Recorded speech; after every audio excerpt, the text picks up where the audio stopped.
Seri 6 Pedang Kayu Harum. Harta Karun Jenghis Han. Cerita, Ho Ping Hu. Audiobook, novel silat. Bab 2. Adapun Toan Kim Hong, wanita muda yang cantik jelita itu, tadinya pernah menyamar sebagai seorang nenek yang berjuluk Lam Sin, Malaikat Selatan, yang merupakan salah seorang di antara 4 datuk kaum sesat. Dia pun amat ganas dan kejam, membunuh lawan dengan tangan dingin. Akan tetapi sejak keduanya saling bertemu, saling jatuh cinta, kemudian bersama-sama menghadapi para tokoh golongan hitam yang sakti, sampai akhirnya mereka berhadapan dengan para pendekar Chin Ling Pai dan Lembah Naga yang mereka cinta, puja dan takuti, keduanya telah berubah. Mereka berdua kini tinggal di Pulau Teratai Merah dan tidak lagi menuruti hati yang ingin membasmi para penjahat. Bahkan keduanya juga telah berjanji bahwa mereka akan selalu menghadapi penjahat-penjahat dengan keadilan, bukan lagi dengan kekejaman. Karena inilah maka sekarang, walaupun mereka diancam oleh para penjahat dan bahkan dicurangi, mereka yang saling pandang itu langsung maklum akan isi hati masing-masing, yaitu bahwa mereka masih ingat untuk tidak membunuh orang walaupun mereka harus menghajar kumpulan penjahat yang kejam itu. Karena jumlah mereka yang terlalu banyak sehingga tidak mungkin ke-30 orang itu maju serentak melakukan serangan, maka kini begitu gerombolan itu bergerak, hanya ada 8 orang yang dapat maju menggerakkan senjata mereka menyerang Tian Xin dan Kim Hong yang kelihatan masih tetap bersikap enak-enakan sehingga bagi para penjahat itu dianggap sebagai makanan lunak. Akan tetapi, begitu mereka 8 orang itu maju, tiba-tiba saja nampak 2 bayangan berkelebatan dan 8 orang itu merasa seperti disambar halilintar. 8 orang itu sendiri tidak tahu apa yang sudah terjadi dan selamanya mereka itu tidak akan sanggup menceritakan apa yang telah menimpa mereka. Tadinya mereka dengan ganas menyerbu dan menyerang pemuda dan gadis itu, akan tetapi tiba-tiba kedua orang muda itu lenyap dan sebagai gantinya, mereka hanya melihat bayangan berkelebat dan tahu-tahu dunia tiba-tiba menjadi gelap bagi mereka. Pada waktu mereka siuman kembali, mereka sudah mendapatkan tubuh mereka malang melintang, senjata mereka entah terbang kemana dan tubuh mereka luka-luka, ada yang benjol-benjol kepalanya, ada yang patah tulang lengannya, ada pula yang memar-memar badannya, ada yang pingsan, ada pula yang hanya nanar saja. Pendeknya, secara aneh dan dalam waktu segebrakan saja, 8 orang itu telah terlempar ke sana-sini lantas terbanting tanpa dapat bangun kembali. Bahkan di antara mereka ada yang tidak sempat lagi berteriak karena sudah keburu tidak sadar. Melihat ini, kawanan penjahat itu menjadi terkejut dan marah. Mereka berebut maju dan mengeroyok dengan buas. Akan tetapi, mereka itu seperti sekumpulan nyamuk menyerbu api lilin saja, sebab siapa yang maju lebih dahulu tentu terkapar atau terlempar, terbanting keras, berteriak kesakitan kemudian berobohanlah para pengeroyok itu malang melintang. Senjata mereka terlempar ke 4 penjuru, bahkan ada yang patah-patah pada waktu bertemu dengan lengan 2 orang pendekar muda itu. Menyaksikan kehebatan 2 orang muda itu, tentu saja si gendut Ban Lok merasa amat terkejut dan gentar. Boleh jadi dia memperoleh nama besar dari kepandaiannya atau juga dari kekejamannya, dan julukannya adalah Liong Kut Tian karena senjata ruyungnya itu memang hebat. Akan tetapi bagaimanapun juga, dia hanyalah seorang yang kejam dan orang kejam itu biasanya berwatak pengecut dan penakut.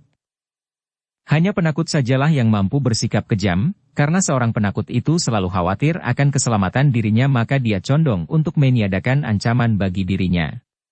Sungguh pun tidak akan diakuinya sendiri, namun jelas bahwa di sudut hatinya, seorang yang kejam selalu dibayangi oleh rasa takut yang hebat. Begitu pula halnya dengan Liong Kut Tian Ban Lok ini. Ketika melihat bahwa keadaannya tidak aman baginya, hatinya merasa gentar dan lupalah dia akan kedudukannya sebagai seorang kepala atau pemimpin. Kiranya keganasan dan kekejamannya itu hanya menjadi selimut dari kepengecutannya, dan semua keberaniannya hanya timbul akibat dia merasa ada banyak anak buah di belakangnya. Biasanya memang demikian. Segerombolan orang akan menjadi nekat dan berani, akan tetapi kalau seseorang terpisah dari kelompoknya, maka keberaniannya pun akan lenyap. Ban Lok yang sudah merasa berhasil mengantongi kunci emas, sesudah melihat betapa mudahnya sepasang pendekar muda itu merobohkan para anak buahnya, lalu mengambil langkah 1000, melarikan diri dari situ untuk menyelamatkan diri dan kunci emas. Melihat ini, Kim Hong berkata kepada kekasihnya, "Tian Xin, kau hajar semua anjing ini dan aku akan mencegah anjing besar melarikan diri." Tanpa menunggu jawaban karena dia sudah tahu bahwa kekasihnya pasti menyetujuinya, sekali menggerakkan tubuh, Kim Hong sudah meloncat dan melayang dengan kecepatan seekor burung walet terbang, mengejar Ban Lo. Kepala penjahat yang gendut ini terbelalak saat melihat berkelebatnya bayangan orang dan tahu-tahu di depannya sudah berdiri seorang gadis cantik jelita, berdiri dengan santainya, bertolak pinggang sambil tersenyum bagai seorang guru menghadapi seorang murid taman kanak-kanak yang bandel. Lebih terkejut lagi hati kepala garong ini sesudah mengenal bahwa gadis ini bukan lain adalah gadis yang dikeroyok tadi. Dia menoleh dan melihat betapa sisa anak buahnya masih terus mengeroyok si pemuda. Maklumlah dia bahwa dia harus berkelahi mati-matian untuk mempertahankan kunci emas itu. Maka tangan kanannya meraba ke belakang dan ruyung itu telah berada di tangannya. Ruyung yang mengangkat namanya tinggi-tinggi itu dilintangkan di depan dada. Ruyung itu terbuat daripada baja dan kelihatan sangat berat. Agaknya bentuk ruyung yang diukir mirip seperti seekor ular itulah yang membuat ruyung itu lantas dinamakan Liong Kut Pian, ruyung tulang naga. Jadi bukanlah tulang naga atau ular sungguh-sungguh. Minggir kalau tidak ingin hancur kepalamu itu, bentaknya sambil mengamang-amangkan ruyung yang berat itu. Kim Hong tersenyum mengejek, senyum yang manis sekali akan tetapi kalau orang sudah lama mengenal wanita jelita ini, tentu akan bergidik karena senyum mengejek itu adalah senyuman khas yang menyembunyikan ancaman hebat. Hati-hatilah bermain-main dengan ruyung berat itu. Jangan-jangan kepalamu sendiri yang akan terpukul dan pecah. Lebih baik kembalikan kunci emas tadi dan engkau boleh pergi sebagai anak yang baik. Ucapannya sungguh seperti ucapan seorang guru menasehati seorang anak kecil yang nakal. Tentu saja Liong Kut Pian Ban Lok menjadi marah bukan main.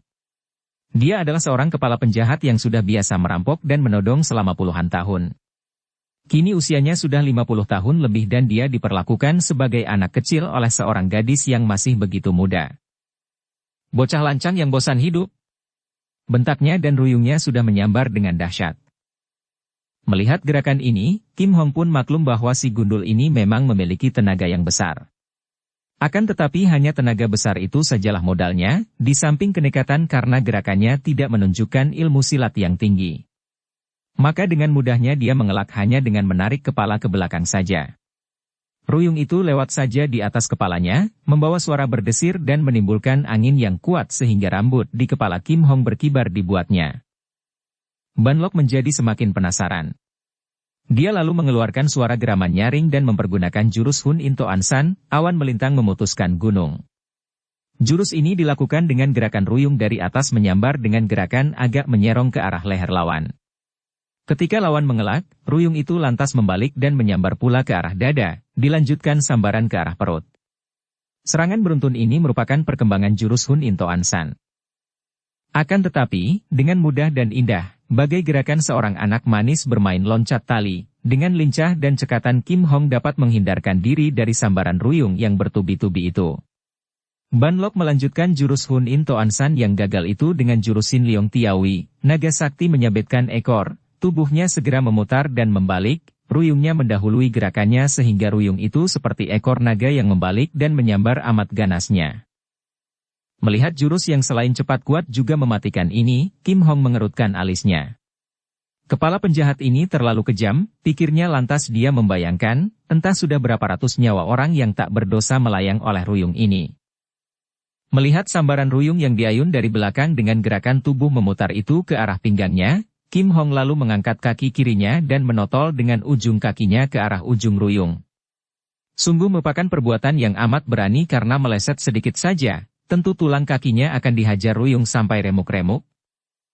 Akan tetapi, ternyata ujung sepatunya dapat mendorong dengan tepat sehingga luncuran gerakan ruyung itu menyeleweng dan membuat pemegangnya kehilangan keseimbangan dirinya. Ban Lok terkejut dan marah. Tubuhnya terbawa oleh luncuran ruyung sehingga dia terhuyung. Akan tetapi, kepala penjahat ini sengaja membuang diri ke bawah dan menggelundung. Tubuhnya yang gendut itu menggelinding laksana bola dan ternyata kepala penjahat ini sudah melanjutkan dengan jurus yang dinamakan Tigu Keng Te, kerbau besi membajak tanah. Tubuhnya yang menggelinding ini menyerbu ke arah lawan dan tiba-tiba saja dia meloncat dan menyeruduk dengan ruyungnya ke arah perut Kim Hong. Gerakan ini dahsyat dan berbahaya bukan main. Akan tetapi sekarang Kim Hong sudah mengambil keputusan untuk merobohkan Ban Lok. Dia berdiri tegak dan seolah-olah tidak dapat mengelak lagi, akan tetapi diam-diam dia menanamkan tenaga sinkang pada kedua kakinya. Kemudian tangan kirinya membuat gerakan dari samping, menangkis Ruyung dan melanjutkan dengan dorongan tangan kanan ke arah Ruyung. Sebetulnya gadis sakti itu tidak menangkis, melainkan memapaki Ruyung dengan telapak tangannya, seperti menempel atau menangkap, lalu melanjutkannya dengan mengalihkan tenaga luncuran Ruyung itu membuat gerakan menyerong dan membalik. Tenaga luncuran oleh tangan Ban Lok itu masih kuat, kini ditambah tenaga dorongan tangan kanan Kim Hong, melayang ke arah kepala Ban Lok sendiri. Prak! Ban Lok mengeluarkan suara mengorok dari lehernya, kemudian tubuhnya terpelanting ke kanan, roboh dengan kepala penuh berlumuran darah, kepala yang telah retak-retak oleh hantaman Ruyungnya sendiri. Kim Hong berdiri sambil bertolak pinggang, memandang ke arah korbannya, lalu menarik napas panjang. Kau membunuhnya juga?" terdengar suara orang bertanya. Kim Hong menoleh dan melihat bahwa kekasihnya juga telah selesai merobohkan semua orang yang mengeroyoknya tanpa membunuh seorang pun di antara mereka. 30 lebih anak buah penjahat yang sekarang menggeletak malang melintang itu hanya dapat memandang kepada sepasang pendekar itu dengan mata terbelalak penuh ketakjuban. Tidak mereka sangka sama sekali bahwa mereka semua roboh seperti itu, bahkan kepala mereka telah tewas. Sekarang baru terbuka mata mereka bahwa mereka telah kecelik, menabrak batu karang. "Aku tidak membunuhnya, melainkan dia yang hendak membunuhku namun salah pukul sehingga Ruyungnya memukul kepalanya sendiri," jawab Kim Hong setengah berkelakar. Tianxin mengerti akan isi hati kekasihnya. Dia menarik napas panjang. Dia adalah manusia licik dan jahat. Entah sudah berapa banyak orang dibunuhnya dan membiarkan orang macam dia tinggal hidup, berarti memperbanyak jumlah calon korban saja. Engkau benar Kim Hong, sudah sepatutnya kalau dia dibunuh dan anak buahnya diberi hajaran seperti ini. Tianxin cepat menghampiri tubuh si gendut yang telah menjadi mayat itu, membalikkan tubuh menelungkup itu dengan kakinya, lalu mencari dan mengambil kembali kunci emas dari saku baju kepala penjahat itu. Dia sengaja mengangkat kunci emas itu tinggi-tinggi supaya nampak oleh para anak buah penjahat yang rebah malang melintang karena dia ingin mempergunakan kunci itu untuk memancing semua pihak yang tersangkut di dalam perkara harta karun yang peta dan kuncinya ditemukan oleh keluarga petani Ciang yang sial itu. Kota Raja Peking nampak tenang-tenang saja, penduduknya nampak hidup makmur dan perdagangan berjalan dengan lancar dan ramai. Akan tetapi, sebenarnya keadaan di kota raja ini tidak dapat dipakai sebagai ukuran keadaan negara pada waktu itu. Walaupun di bawah pimpinan Kaisar Hang Chi, yakni kaisar yang menggantikan Kaisar Cheng Hua, kerajaan masih cukup kuat dan tidak lagi terjadi pemberontakan-pemberontakan, namun kejahatan-kejahatan merajalela dan agaknya pemerintah tidak cukup tangguh untuk dapat mengatasi kekacauan-kekacauan kecil yang cukup membuat rakyat menderita ini.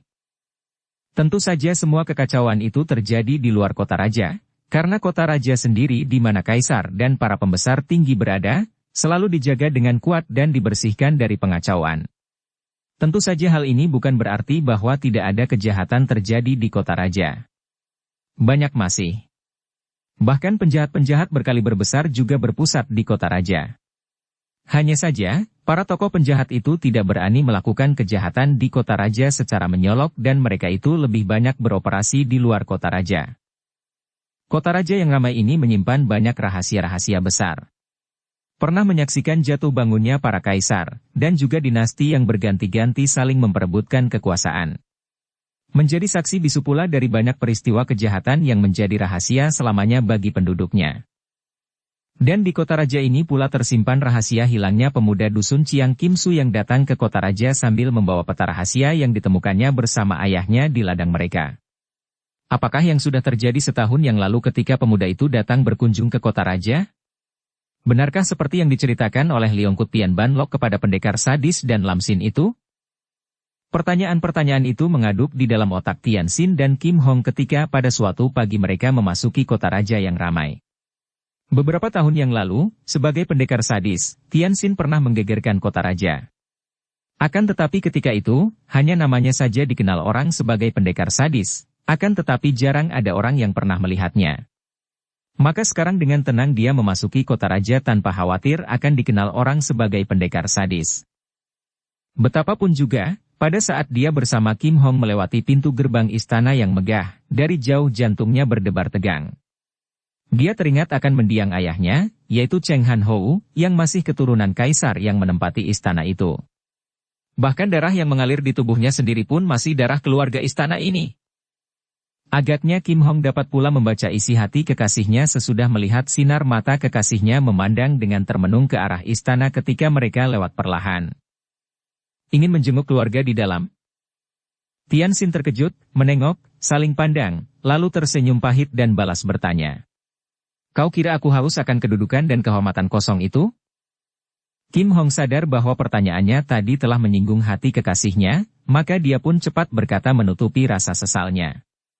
Maksudku, kalau engkau ingin melihat-lihat ke dalam istana, apa salahnya kalau malam nanti kita masuk? Sudah sampai di kota raja, rugi kalau tidak melihat-lihat dalam istana. Kau kan tidak takut? Hus, siapa takut? Hanya kau lupa bahwa yang membawa kita ke kota raja bukan untuk pelesir. Sebelum urusan ini selesai, kita main-main di istana dan ketahuan, bukankah itu akan menggagalkan usaha kita? Kim Hong mengangguk-angguk, menyadari kesalahannya. Mari kita cari orang bernama Su Tonghak itu.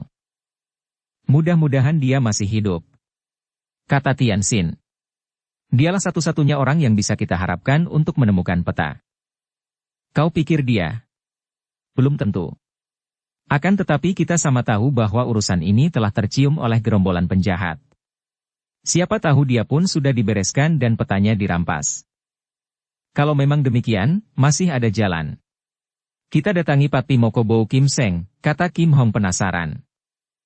Pest, jangan keras-keras. Nama itu amat terkenal di sini. Sebaiknya kita mencari kamar rumah penginapan lebih dulu untuk menaruh pakaian dan menjadi tempat peristirahatan kita. Keduanya lalu memilih dan mendapatkan sebuah kamar yang cukup bersih dan besar di rumah penginapan Hihlok Likoan. Setelah menaruh buntalan pakaian di kamar itu, mereka lalu keluar dari rumah penginapan dan mencari Su Tonghak yang telah mereka ketahui nama dan alamatnya dari seorang anak buah mendiang Ban Lok. Orang yang mereka cari itu, Su Tonghak, yaitu adik ipar dari mendiang petani Chianggan, ternyata sudah berhasil dalam usahanya dan kini menjadi seorang saudagar hasil bumi yang cukup kaya di kota raja. Tokonya cukup besar dan ketika pegawai toko melihat tamu suami istri yang tampan dan cantik jelita, juga yang berpakaian rapi dan mewah, dengan mudahnya tamu yang dianggap penting dan hendak berdagang ini dipersilakan masuk ke dalam ruangan tamu kemudian diterima sendiri oleh majikan toko. Laki-laki itu berusia 40 tahun lebih, bertubuh tinggi tegap dan walaupun pada wajahnya masih terbayang bekas kekerasan yang berupa garis-garis mendalam seorang petani yang biasa hidup sukar, namun pakaian serta sikapnya menyelimuti bekas ini dan dia lebih patut menjadi tuan Su Tonghak saudagar yang cukup berhasil di kota raja. Di wajahnya masih nampak keterbukaan seorang petani, akan tetapi cahaya matanya sudah penuh kecerdikan seperti sinar mata para pedagang yang pandai bersandiwara. Setelah saling memberi hormat, pedagang itu berkata, Saya Su Tonghak, dan siapakah Jiwie serta datang dari mana? Kabar baik apakah yang Jiwie bawa untuk kami? Sikapnya ramah seperti biasa seorang pedagang. Paman Su Tonghak, kami datang untuk mencari seorang bernama Chiang Kim Su dari Dusun Ciu Buntang yang setahun yang lalu datang ke sini mencari paman.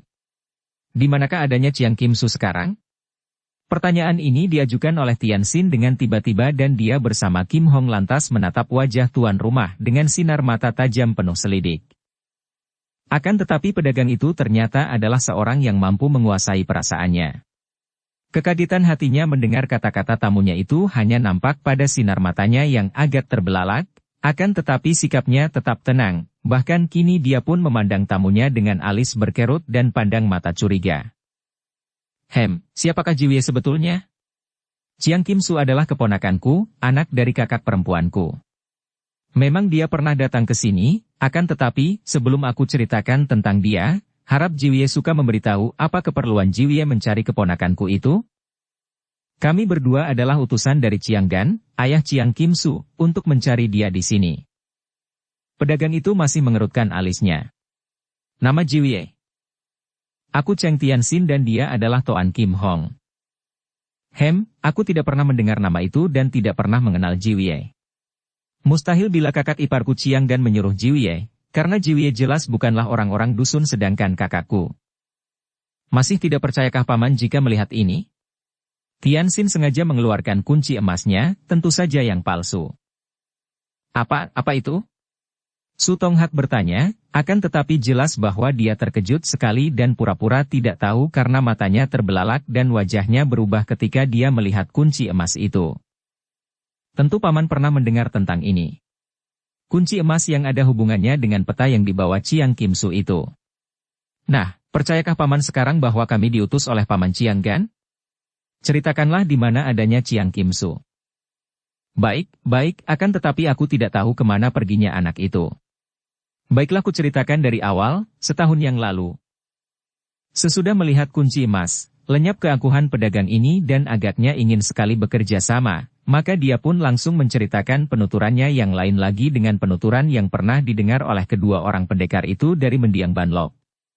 Cerita dari pedagang Syekh Su ini lebih lengkap. Menurut cerita itu, setahun lebih yang lalu Chiang Kim Su memang datang ke kota raja dan berhasil bertemu dengan pamannya, adik ibunya, yang sudah menjadi seorang saudagar hasil bumi yang cukup berhasil. Setelah Kim Su menceritakan kepada pamannya tentang dia dan ayahnya menemukan peta rahasia dan hendak mencari orang pandai yang dapat menerangkan isi peta itu, Su Tonghak menjadi tertarik sekali. Untuk dapat menerjemahkan tulisan kuno itu, kita harus mendapat bantuan dari seorang sastrawan yang pandai. Kata Su Tonghak.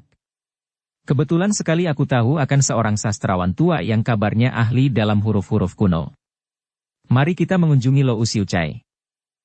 Lou Xiucai adalah seorang Xiucai, gelar lulusan ujian negeri, yang miskin dan usianya telah 60 tahun.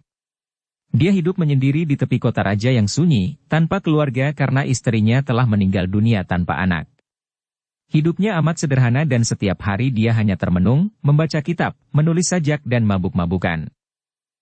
Ketika Su Tonghak dan keponakannya datang berkunjung dan memperlihatkan peta itu sambil memohon pertolongan si sastrawan untuk menerjemahkan, Lou Xiucai meneliti peta itu dengan penuh perhatian. Wajahnya yang kurus itu berseri dan matanya bersinar-sinar. Ya Tuhan! Dia berseru. Kalian sudah menemukan sebuah benda yang harganya tak ternilai. Peta ini sudah ada 1000 tahun usianya dan di sini terdapat tulisan tangan Sang Raja Besar Jenghis Han. Bagi sastrawan tua itu, yang dianggap tidak ternilai harganya adalah kekunoan peta dan terutama sekali tulisan tangan Raja Besar Mongol yang pertama itu, pendiri dari dinasti Goantiao. Akan tetapi Su Tonghak tidak tertarik akan kekunoan benda itu. Apa isinya? Bagaimana bunyinya dan apa artinya peta ini? Mendengar pertanyaan yang membayangkan kehausan akan keuntungan besar ini, maka si sastrawan tua mengerutkan alisnya, memandang tajam dan menarik napas panjang, kemudian menjawab dengan sebuah pertanyaan pula. Dari manakah Jiwie bisa memperoleh benda yang amat langka ini? Lou Xiucai, kedatangan kami ini adalah untuk minta bantuanmu membaca isi peta, dan untuk itu kami sanggup membayarmu. Tak perlu kau hiraukan dari mana kami mendapat peta ini, yang penting bacalah dan apa isinya. Suara saudagar itu terdengar tidak sabar dan marah.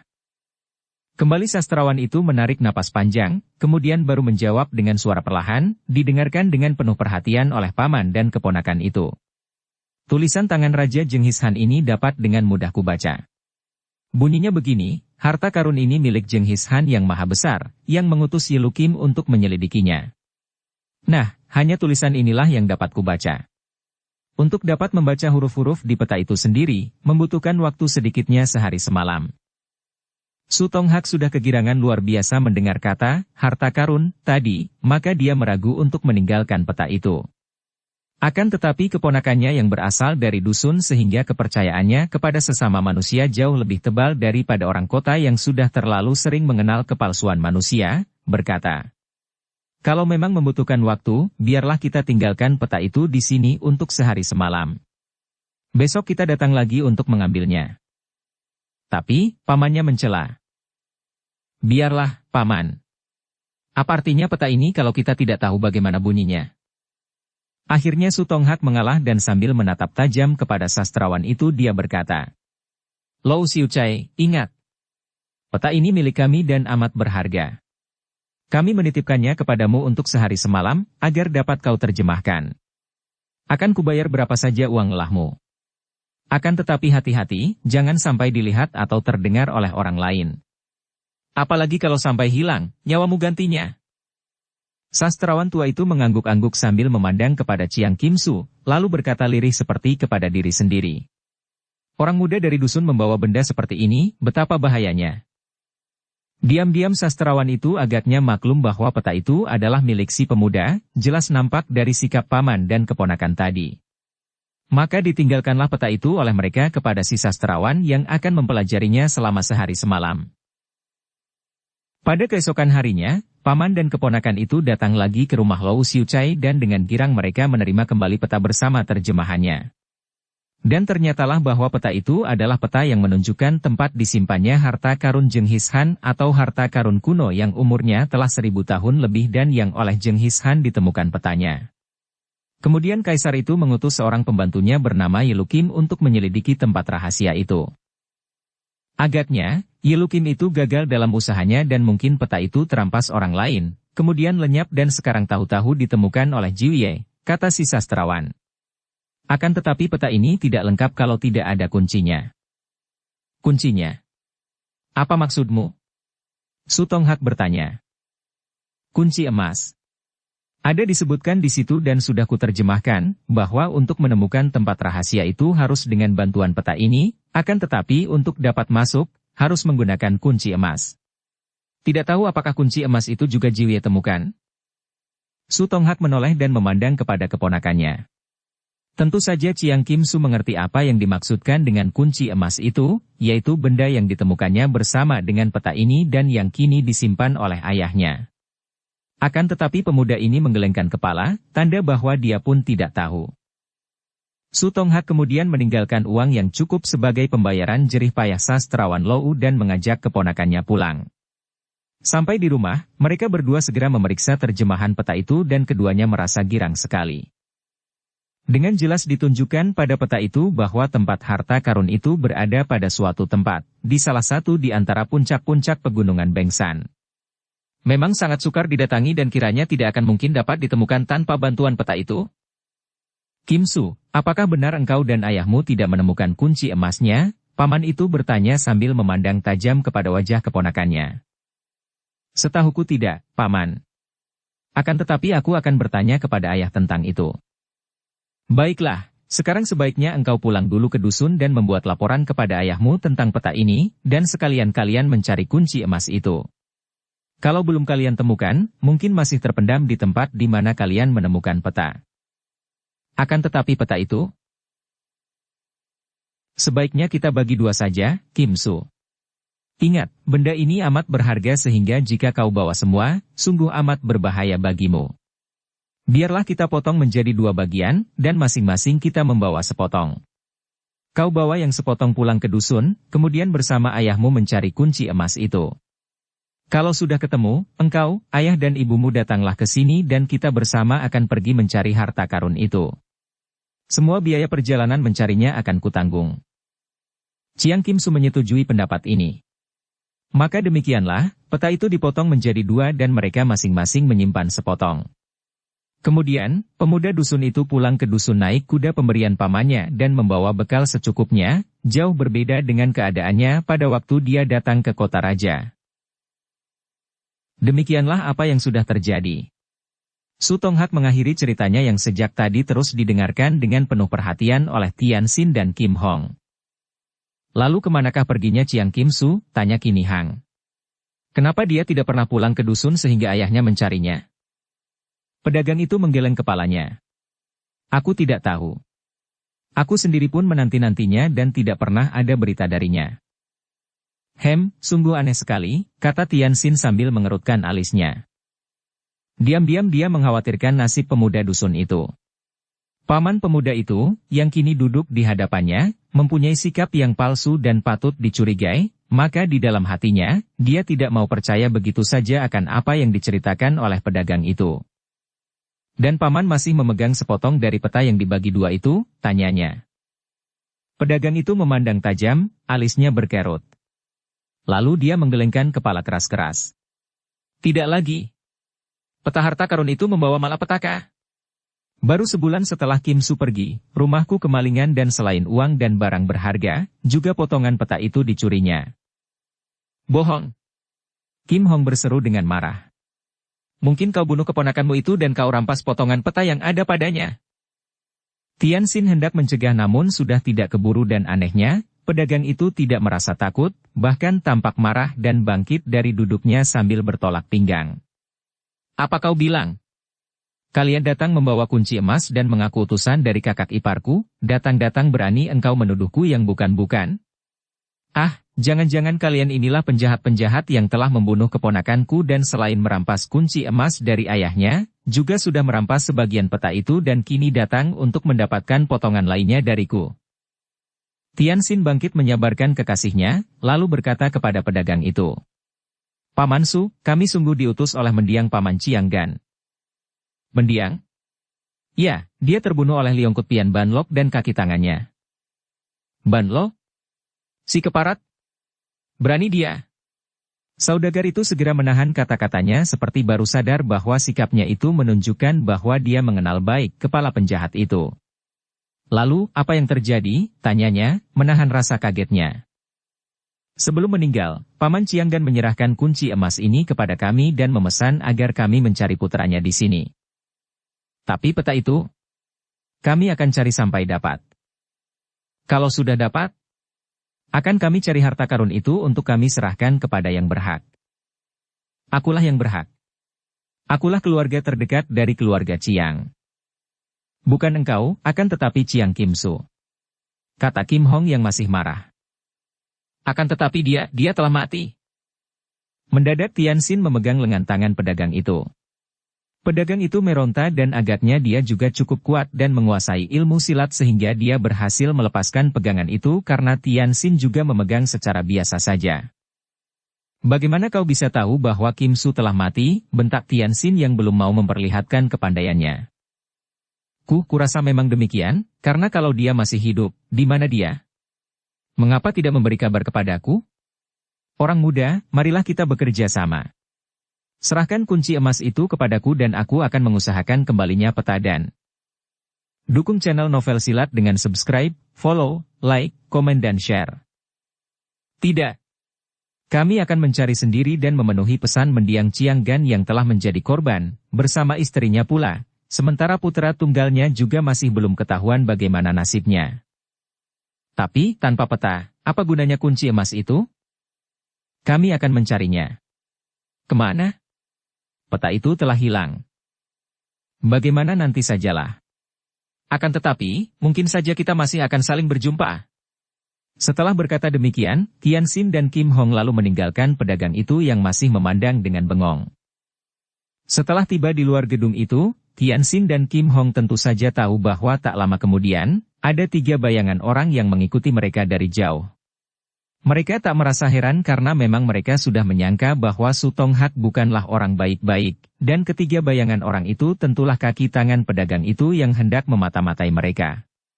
Mereka berpura-pura tidak tahu dan langsung kembali ke rumah penginapan mereka. Memang kunjungan mereka kepada Su Tonghak itu pun sebenarnya hanya merupakan gerakan pancingan belaka untuk memancing keluar kakap-kakap yang ada hubungannya dengan rahasia peta harta karun. Bagaimanapun juga, 2 orang pendekar ini masih merasa ragu-ragu di mana adanya peta itu sekarang. Benarkah yang sepotong masih berada di tangan Kim Su yang lenyap tanpa meninggalkan jejak itu? Dan di mana adanya yang sepotong lagi? Mereka tahu bahwa tanpa peta itu, memang kunci emas tidak ada gunanya, sebaliknya, si pemegang peta pun tidak akan berhasil tanpa mempunyai kunci emas. Inilah sebabnya mengapa mereka menanti. Mereka merasa yakin bahwa dengan memegang kunci emas, akhirnya mereka pasti akan dicari oleh pemilik peta. Mereka tidak usah menanti terlalu lama. Malam itu juga para penjahat telah mulai beraksi.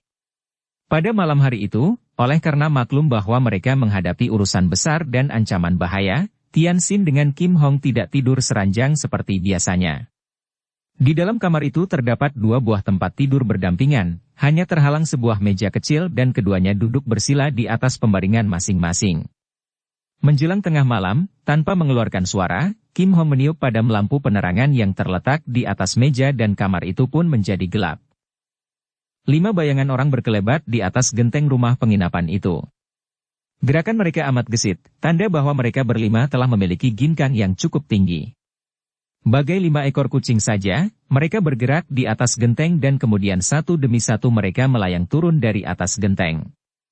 Tidak terdengar suara sedikit pun pada waktu kaki mereka menginjak tanah. Mereka adalah 5 orang lelaki bertubuh kuat yang dipimpin oleh seorang yang tubuhnya jangkung. Pada punggung mereka kelihatan terselip sepasang golok tipis yang kadang-kadang mengeluarkan cahaya berkilauan kalau tertimpa sinar lampu. Mereka tidak pernah mengeluarkan suara, karena si jangkung hanya memberi aba-aba dengan isyarat tangan saja. Tak lama kemudian mereka telah berada di luar jendela dan pintu kamar yang dihuni oleh Tian Xin dan Kim Hong. Tanpa mengeluarkan suara, mereka berlima lantas mengeluarkan sapu tangan hitam dan memasang sapu tangan itu di depan hidung dan mulut sebagai kedok. Kemudian mereka menyalakan hio dan bau harum yang aneh langsung berhamburan dari asap hio. Melalui celah-celah daun pintu di bawah, juga dari celah-celah jendela, mereka lalu memasukkan hio-hio yang terbakar itu ke dalam kamar sehingga mulailah asap-asap harum memenuhi kamar. Beberapa menit kemudian, terdengarlah gerakan di dalam kamar itu disertai suara orang terbatuk-batuk kecil kemudian disusul suara orang menguap. Suara itu jelas menunjukkan bahwa yang berada di dalam kamar adalah seorang pria dan seorang wanita. Tentu saja 5 orang berkedok sapu tangan hitam itu menjadi girang dan mereka saling pandang dengan sinar mata berkilat dan berseri. Batuk-batuk dan menguap. Tanda-tanda itu membuktikan bahwa asap hio mereka yang mengandung obat bius kuat itu sudah mengenai sasaran dan berhasil. Memang orang akan lebih dulu terbatuk-batuk, kemudian setelah menguap tak akan dapat tertahan lagi, pasti jatuh pula seperti pingsan saja. Mereka menanti hingga kurang lebih 10 menit dan pada saat itu, kamar telah penuh dengan asap hio. Mereka juga mendengarkan dengan penuh perhatian dan merasa agak kecewa akibat tak mendengar suara orang mendengkur yang menjadi tanda mutlak bahwa orang-orang di dalam kamar itu telah tidur pulas. Akan tetapi, tidak semua orang tidur mendengkur. Biasanya, hanya orang-orang yang gendut sajalah yang tidur mendengkur dan mereka tahu bahwa pria dan wanita yang berada di dalam kamar itu sama sekali tidak gendut. Setelah hio-hio itu terbakar habis dan padam, dan asap harum mulai melayang keluar dari celah-celah jendela, si jangkung memberi isyarat dengan tangan. Mereka lalu membongkar daun jendela dengan amat mudahnya karena mereka memiliki tenaga yang kuat. Nampak sinar-sinar berkilau ketika 5 orang itu menghunus golok-golok mereka dengan kedua tangan dan dengan sepasang golok di tangan mereka pun berloncatan memasuki kamar melalui jendela. Muka mereka terlindung oleh sapu tangan hitam yang sudah diberi penawar obat bius. Melihat ada tubuh terselimut yang membujur di atas 2 buah pembaringan itu, 5 orang pendatang ini menjadi ganas. Dengan isyarat si jangkung, mereka lalu menyerbu dengan golok terangkat dan dalam sekejap mata saja 10 batang golok di tangan mereka itu sudah membacok dan menusuk ke arah 2 batang tubuh terselimut yang nampak agak remang-remang di atas 2 buah pembaringan. Terdengar suara cerak-cerok disusul seruan-seruan kaget dan heran ketika 5 orang itu merasa betapa golok-golok mereka bertemu dengan tubuh yang lunak, yaitu guling dan bantal yang ditutupi selimut. Celaka, kita terjebak. Cepat keluar, kata si jangkung dengan suara mendesis karena marah. Dan pada saat itu pula terdengarlah suara ketawa dari atas genteng, suara ketawa yang merdu dari seorang wanita dan suara ketawa mengejek seorang pria. 5 orang itu menjadi marah dan dengan gerakan cepat mereka berlima sudah meloncat keluar dari dalam kamar yang masih penuh dengan asap itu, kemudian mereka langsung berloncatan ke atas wuungan rumah dengan sepasang golok masih berada di tangan masing-masing. Dan di situ, di atas wuungan itu, diterangi oleh bulan muda dan bintang-bintang, nampak seorang pemuda dan seorang gadis berdiri dengan 2 kaki terpentang lebar dan kedua tangan bertolak pinggang sambil tersenyum-senyum mentertawakan mereka. Si jangkung merenggut sapu tangan hitam dari mukanya, diturut oleh keempat orang kawannya ketika mereka mengejar ke depan. Melihat gerakan ke-5 orang itu yang cukup gesit, menandakan bahwa mereka itu bukan penjahat-penjahat sembarangan melainkan orang-orang yang sudah memiliki kepandaian tinggi, Tian Xin lalu mengacungkan sebuah kunci emas ke atas kepala sambil berkata, "Kalau kalian datang untuk mencari ini, ikutilah kami." Dan dia pun meloncat turun bersama Kim Hong, lalu melarikan diri menjauhi tempat ramai itu menuju ke pinggir kota yang sunyi, di bagian yang dipergunakan orang untuk bercocok tanam. Di sana sunyi sekali dan cuaca hanya remang-remang diterangi bulan muda dan bintang-bintang. Tentu saja 5 orang itu menjadi penasaran dan agaknya melihat berkilaunya kunci emas tadi, semangat mereka menjadi bertambah dan mereka pun melakukan pengejaran. Kejar-mengejar ini digunakan oleh Tianxin dan Kim Hong untuk mengukur ilmu berlari cepat 5 orang itu dan mereka berdua harus mengakui bahwa 5 orang itu betul-betul cukup lihai. Mereka menjadi girang karena semakin lihainya lawan yang datang mencari mereka, hal itu dapat diartikan bahwa makin dekatlah mereka dengan orang yang menguasai peta yang mereka cari. Tianxin dan Kim Hong berdiri tegak menanti 5 orang calon lawan yang kini pun mulai mengerti bahwa 2 orang muda-mudi yang dikejarnya itu bukanlah orang sembarangan. Dan melihat cara mereka menipu di dalam kamar, kemudian melihat cara mereka berdua lari, 5 orang ini maklum bahwa ternyata pemilik kunci emas itu adalah 2 orang muda yang lihai. Maka, sambil mengejar tadi, si Jangkung memberi peringatan kepada kawan-kawannya agar berhati-hati. Setelah saling berhadapan, Tianxin dan Kim Hong sekarang bisa melihat wajah mereka dengan jelas, walaupun di dalam cuaca remang-remang. Dan mereka berdua itu merasa heran karena wajah mereka itu bukanlah wajah penjahat yang kasar. Wajah orang-orang yang bersikap tenang, pantasnya wajah para jagoan yang merasa yakin akan kepandaian sendiri. Akan tetapi melihat sepak terjang mereka saat menyebarkan obat asap bius dan saat mereka menyerang guling dan bantal yang diselimuti, sungguh-sungguh merupakan perbuatan kejam sekali. Kalian 5 orang maling kecil ini, tentunya hendak merampas kunci emasku ini, bukan? Tianxin kembali mengacungkan kunci emas itu di tangan kanannya. Si Jangkung menghardik, suaranya nyaring dan penuh kepercayaan terhadap diri sendiri. Jika sudah tahu begitu, orang muda, lebih baik kau serahkan kunci itu kepada kami dan kalian boleh pergi dengan selamat. Wah, 5 ekor tikus sawah yang hanya merupakan maling-maling kecil ini ternyata sombong sekali, kata Kim Hong. Kalian hanyalah pesuruh-pesuruh rendah, kata Tianxin. Kalau memang menghendaki kunci, suruhlah kepala kalian, atau orang yang memegang peta rahasia itu agar menemui kami. Kami sudah bosan berurusan dengan anak buah rendahan. 5 orang itu jelas kelihatan marah sekali dan golok-golok di tangan mereka itu tergetar. Orang muda yang sombong, bentak si Jangkung. Kalian berdua tidak tahu dengan siapa kalian berhadapan. Kami adalah Siang Tungohou, 5 harimau bergolok pasangan, dan bukan sekedar golongan rendahan. Tianxin dan Kim Hong belum pernah mendengar nama julukan Siang Tungohou ini karena memang sudah bertahun-tahun mereka tak lagi berkecimpung di dalam kalangan Kang Ou. Tentu saja nama ini tidak berarti apa-apa bagi mereka. Siang Tungohou, kami hanya mau berbicara tentang kunci emas kepada orang yang memiliki peta rahasia itu. Apakah kalian menguasai peta itu?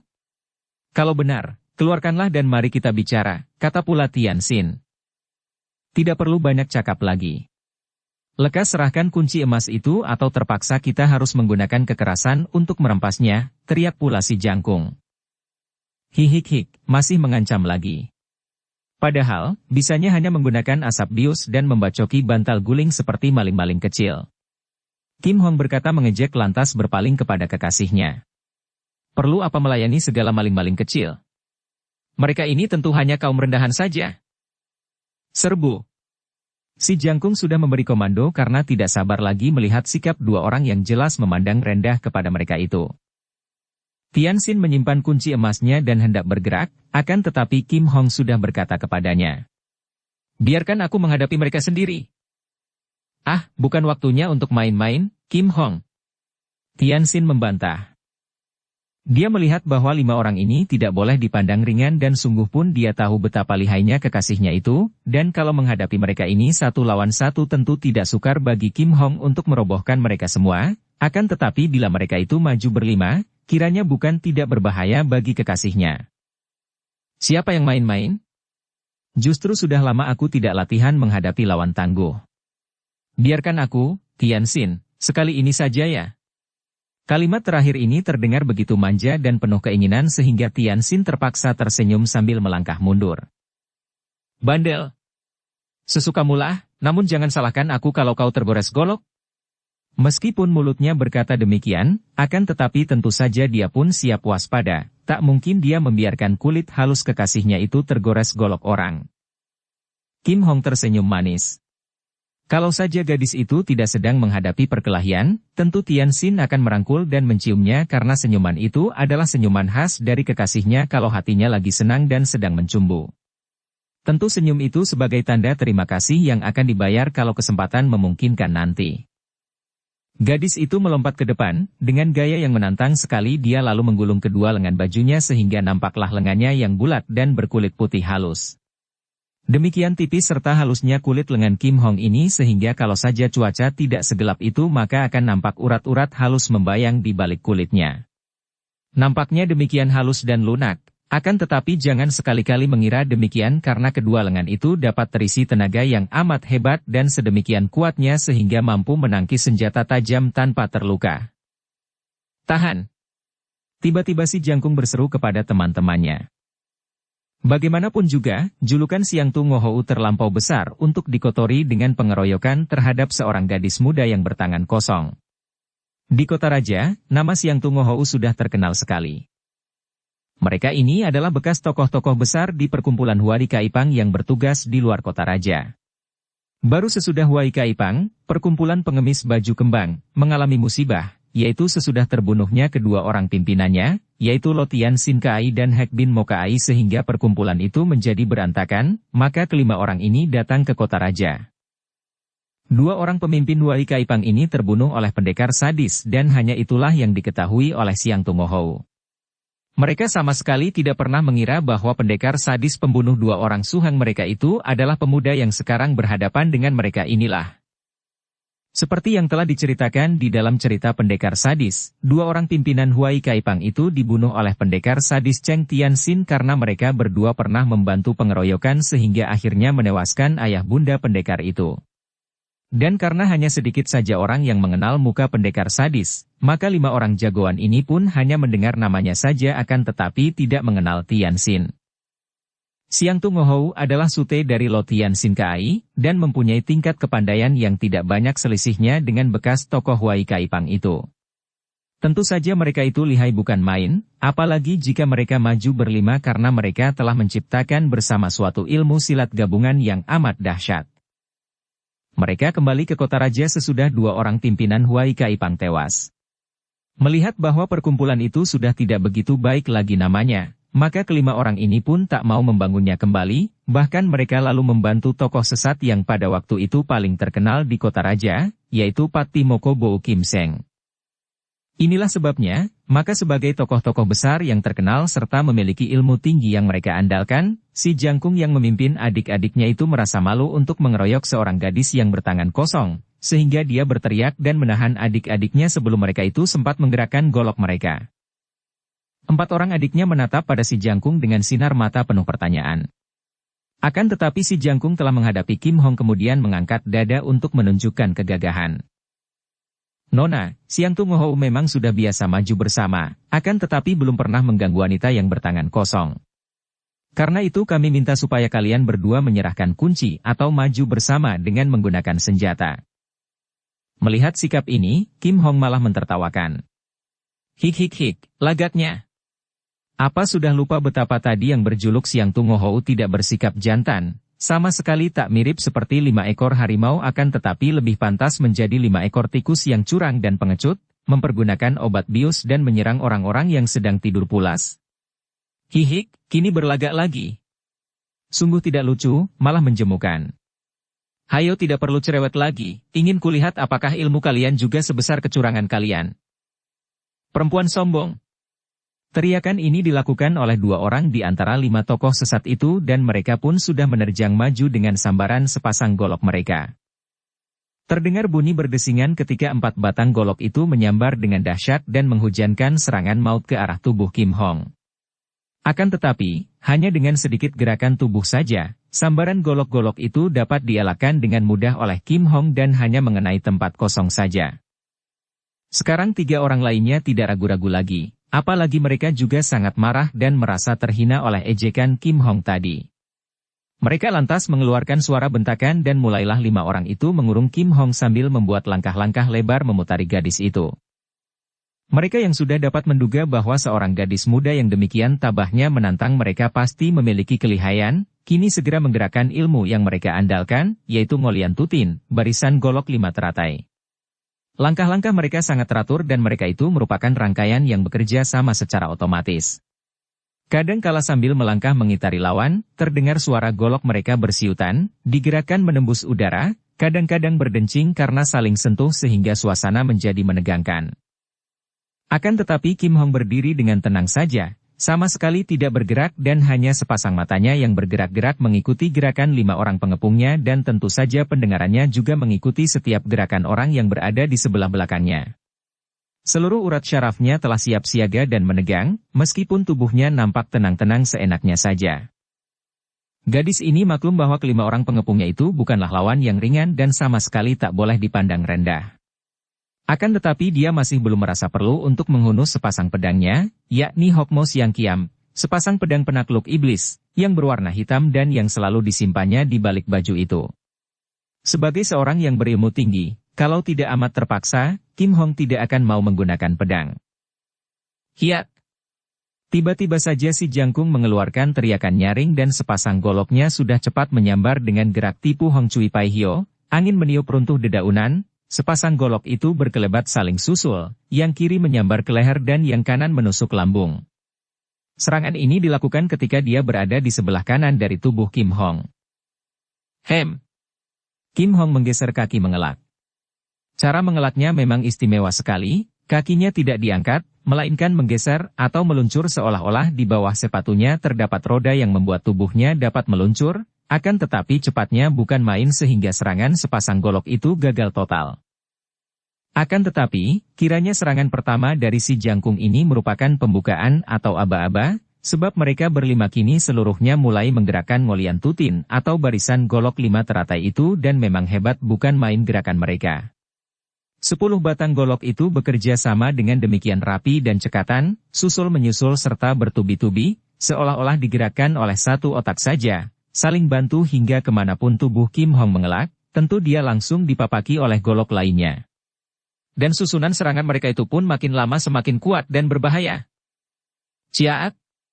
Seorang di antara mereka yang berada di depan Kim Hong, menggunakan jurus Sin Eng Hoan Sin, Garuda Sakti memutar tubuh. Sepasang goloknya itu tiba-tiba saja meluncur dengan gerakan membalik, amat berbahaya sekali dan saking cepatnya, sepasang golok itu lenyap bentuknya berubah menjadi 2 berkas sinar yang menyilaukan mata.